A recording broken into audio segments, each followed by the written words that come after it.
After winning 5 of 7 against the NL East leaders and the holders of the American League's best record, the Braves hit the road to face what Hall of Famer Dennis Eckersley so eloquently called a hodgepodge of nothingness. This is BPTV, Cory McCartney, along with Grant McCauley with you as always. And while the 6-game Braves road trip has that enticing matchup with the surging Cardinals team, Grant, first and foremost, they have to take care of business against the last place Pirates. Yeah, I mean, there's no let up here for the Braves. They know that this calendar for the regular season is counting down day by day. That's one more game that goes off that you don't have the opportunity to make up ground in the NL East race. They do enter this trip 4 games out. A loss for the Braves on Sunday, a win for the Mets over the Phillies in comeback fashion, and all of a sudden, the Mets have been able to find a game. And I know that after that big 4-game series at Truist Park, that Brandon Nimmo said, look, we got to treat everybody we play like it's the Braves because that's how important these games are. So the Braves are looking at it the same way when it comes to chasing down the Mets. So handle your business against the Pirates. This Cardinals team, they are surging. Albert Pujols looks like he has turned back the clock about 15 years.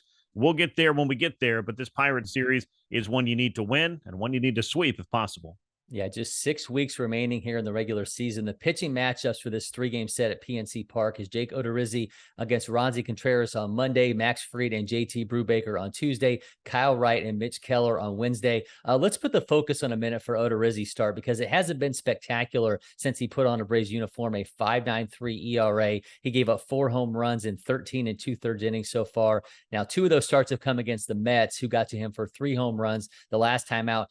He's facing a Pirates offense that's 28th in Fangraph WAR on the season, 28th in runs.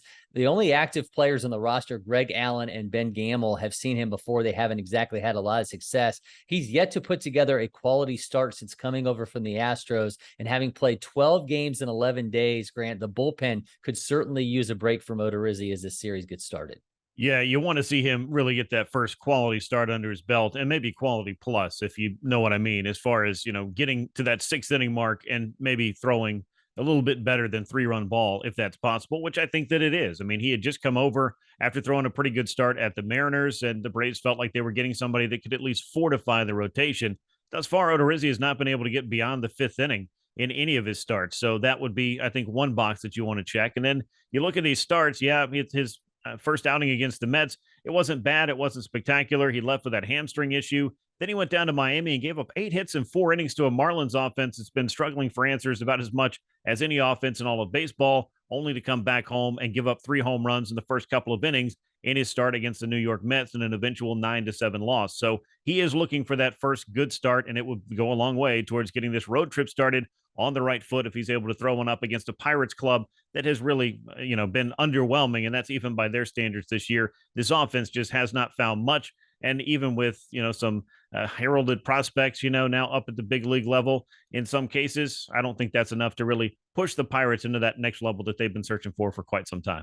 Yeah, I mean, beyond that, I mean, Max Fried and Kyle Wright looked fantastic their first times out after skipping starts. So I think no one has any quarrels about what they're going to be able to do to this Pirates offense. Meanwhile, Dansby Swanson is still in the midst of a career year, but he has cooled off. August is the first month since April in which he's hit below league average. He's sitting on 91 weighted run created plus. He's still below average in the second half, but he put together a solid homestand, Grant. 832 OPS, 3 doubles, a 333 average. He's also torched Pirates pitching since 2019, a 1,200 OPS. That's among the best of all Braves regulars. He's also homered 4 times at PNC Park, is hitting 390 with an 1146 OPS against current Pirates pitchers.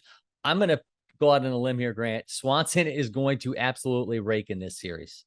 Yeah, I think there's a pretty good chance of that. And I would hope that a 1,200 OPS would have you among the leaders of any league and any team that you're playing for, even if it's slow pitch softball. I mean, that's some pretty good numbers there. But yeah, Dansby has been able, I think, to get on track in this past homestand. And it's great to see it happen against the New York Mets to start with, a team that he struggled against in the 5 game set at Citi Field. So he was able to bounce back from that, continue that work against the Astros. And of course, we know Dansby had a couple of big hits last October and November, as the case may be, against the Astros. So getting him going, maybe getting Austin Riley going a little bit more as far as the extra base hits are concerned. He had that amazing month of July, and it's been a little fewer and further between.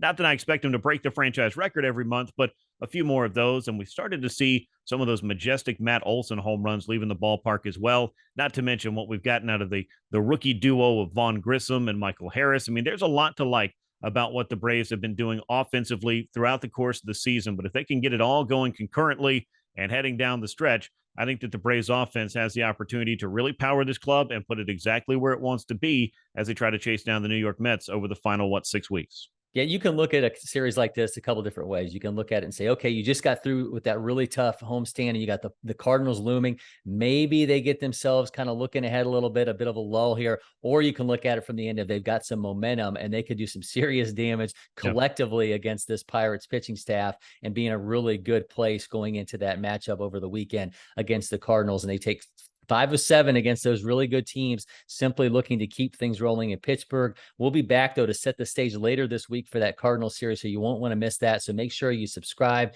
hit that notification button here on YouTube so you get an alert every time that we drop a new episode. Of course, you can always find us Sundays on From the Diamond on 92.9 The Game in Atlanta or wherever you find your podcast. But until next time, I'm Cory McCartney. He's Graham McCauley. Thanks for watching, and we'll see you soon, Braves Country.